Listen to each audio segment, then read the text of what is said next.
L'idée principale de ce texte est que l'homme ne peut pas se contrôler lui-même car il ne perçoit pas l'univers dans lequel il se trouve. Il a besoin d'être manipulé pour prendre conscience de son existence. La perfection est présentée comme impossible sur Terre car il faut être parfait dans l'imperfection pour être parfait. L'ego de l'homme essaie d'imiter une forme d'énergie manipulatrice qui le contrôle et le conçoit comme étant parfait.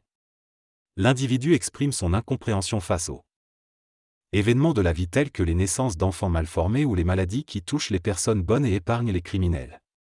Il estime que la perfection sur Terre ne peut découler que de la coexistence du bien et du mal. Il croit qu'une intelligence extraterrestre et galactique contrôle l'évolution de la planète, basée sur une mémoire accumulée de l'observation de l'évolution de nombreuses planètes.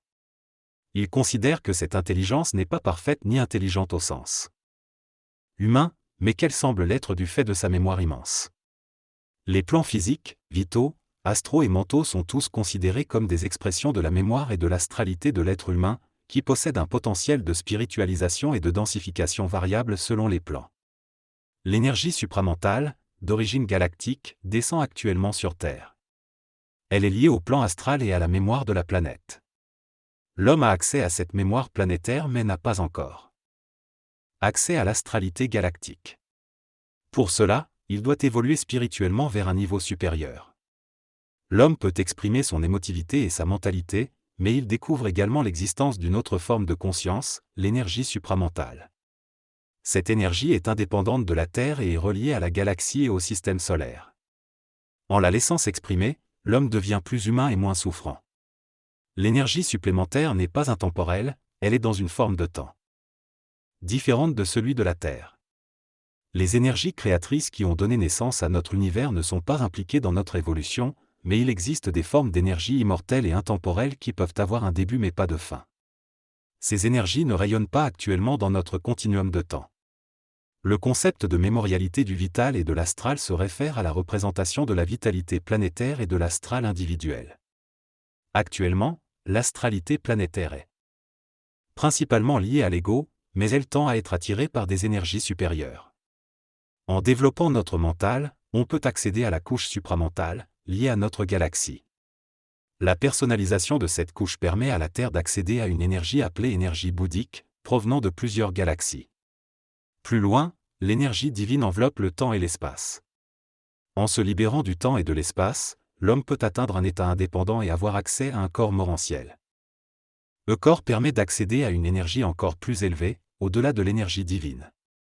Jésus de Nazareth a atteint cette étape et a dépassé l'énergie divine, grâce à sa connexion avec des énergies supérieures et à la personnification de son ajusteur de pensée.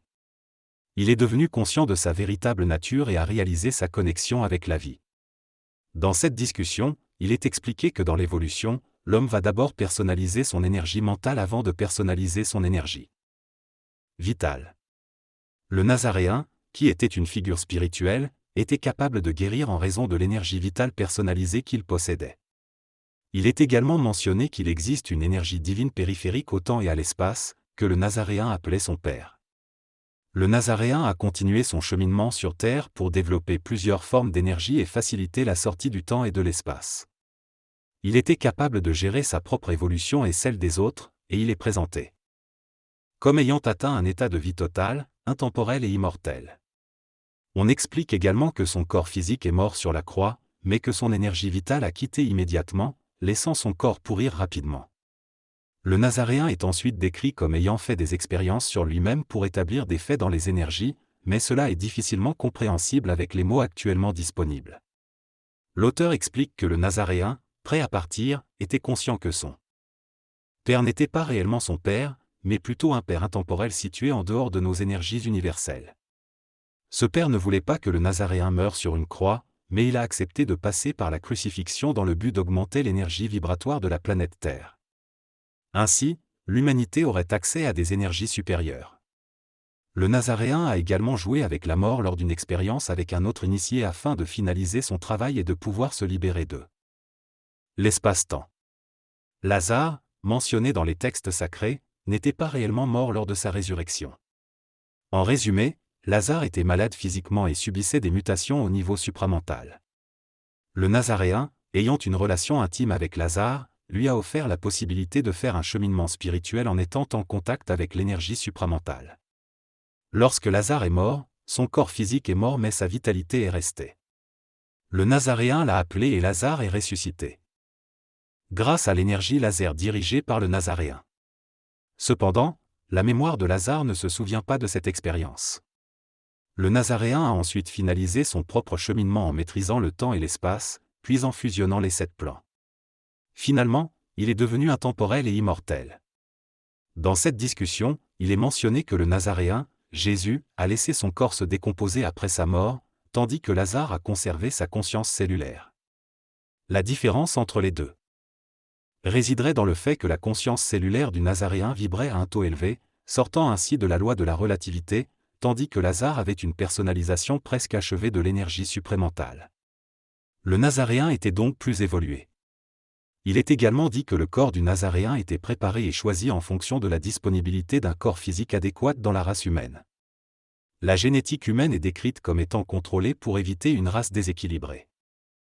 Et cela serait accompli par une intelligence supérieure à la planète Terre. Selon cette explication, la génétique et les contraintes religieuses auraient joué un rôle dans la naissance de Marie, la mère de Jésus. Les Esséniens, un groupe religieux, auraient permis l'engagement des femmes, mais uniquement en cas de progéniture féminine, qui serait ensuite élevée dans le temple. Marie aurait été élevée dans un temple et aurait été choisie comme mère par une personne évoluée en termes vibratoires. Quant à lui, était âgé et n'aurait pas ôté la virginité de Marie. La tradition religieuse aurait ensuite qualifié Marie de vierge lorsqu'elle a eu un enfant, bien que cela ne puisse être vérifié médicalement.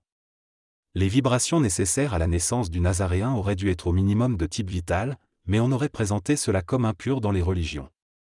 En fin de compte, l'expression de l'énergie divine aurait nécessité un phénomène physique en raison des contraintes temporelles et spatiales. Selon cette discussion, il est expliqué que l'énergie, qui n'est pas Dieu, a descendu dans la matière pour pouvoir remonter et fusionner avec les 7 niveaux d'évolution. Cette énergie s'est incarnée en devenant un homme, afin de trouver le corps le plus évolué de l'époque. Il est dit que Dieu a besoin de l'homme pour créer sur Terre, mais que certains êtres, appelés les maîtres du monde, sont bloqués dans l'espace-temps et doivent attendre sa disparition pour être libérés. Leur travail consiste à faire évoluer rapidement la planète Terre. Ces maîtres ont accès à la pensée humaine et à une certaine pensée divine. Il est mentionné que certains individus ont fusionné des corps primaires, tandis que d'autres ont fusionné des corps plus évolués, et que les saints font partie de ces fusionnés. Certains de ces êtres ont un travail dans le domaine spirituel, selon leur niveau de fusion. Ils peuvent servir d'armée pour réaliser différentes missions sur Terre, suggérées par les maîtres du monde. Cependant, ces maîtres souffrent énormément car ils connaissent ce qu'il y a de supérieur mais ne sont pas libérés de la maîtrise du temps. Le cas du comte de Saint-Germain est également mentionné, soulignant sa souffrance d'être conscient de son emprisonnement sur Terre malgré sa connaissance de l'immortalité.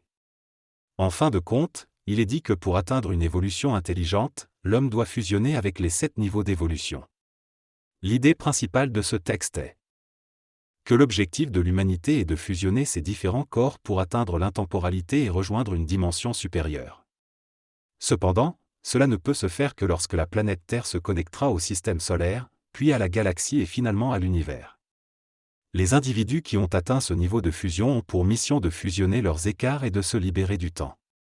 Cependant, cela prend du temps car il faut que suffisamment d'individus sur Terre atteignent ce niveau pour créer une puissance suffisante.